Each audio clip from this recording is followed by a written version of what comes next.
कई रियासतों में तूफानी बारिश का सिलसिला जारी है। महकमा मौसमियात की रिपोर्ट के मुताबिक खलीज बंगाल में हवा के कम दबाव का सिलसिला बरकरार है। हवा का कम दबाव तूफान में तब्दील हो गया है। महकमा मौसमियात ने इसको गुलाब तूफान का नाम दिया है। तूफान गुलाब आज शाम तक खलीज बंगाल के साहिल गोपालपुर और कलिंगापट्टनम से टकराएगा। तूफान का मरकज कलिंगापट्टनम से 440 किलोमीटर दूरी पर है। तूफान की वजह से साहिली इलाकों में चलने वाली कई ट्रेनों को रद्द किया गया है।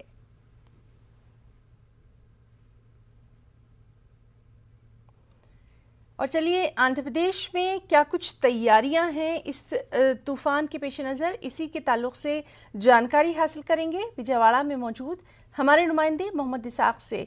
इसाक, आपसे जानना चाहेंगे, साहिली आंध्रा में तूफान के असर की बात की गई है, क्या कुछ वहां पर इसको लेकर तैयारियां? हाँ हिना, देखा जाए तो विशाखापट्टनम, श्रीकाकुलम और विजयनगरम के साथ यानाम जो यूटी है वहाँ भी पूरी तरह से रेड अलर्ट कर दिया गया है। वहीं वेस्ट गोदावरी और ईस्ट गोदावरी में ऑरेंज डिक्लेयर किया है। आज सुबह, कल रात से जो है ना श्रीकाकुलम में और विजयनगरम में जोरदार बारिश हो रही है। आज सुबह से जो है ना विशाखापट्टनम में बारिश शुरू हो गई है, जहां हवा भी आ रही है। वहां पे देखा जाए तो सुबह से जो है ना पूरी तरह से जो एनडीआरएफ की टीम्स है वहां पे रेस्क्यू ऑपरेशंस में पड़े हुए हैं। जहां तटवर्ती इलाकों में, जो समुद्र के तटवर्ती इलाकों में जो रह रहे हैं उनको वहां से निकाला गया है।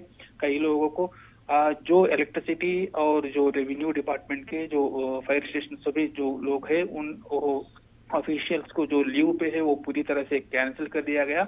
जी, तो इंतजामिया पूरी तरह से वहां अलर्ट पर नजर आ रहा है। लोगों को भी महफूज मुकामात पर मुंतकिल किया गया है और लगातार तूफान की जो पेशकदमी है उस पर नजर बनी हुई है। बहुत बहुत शुक्रिया इसाक तमाम तर जानकारी।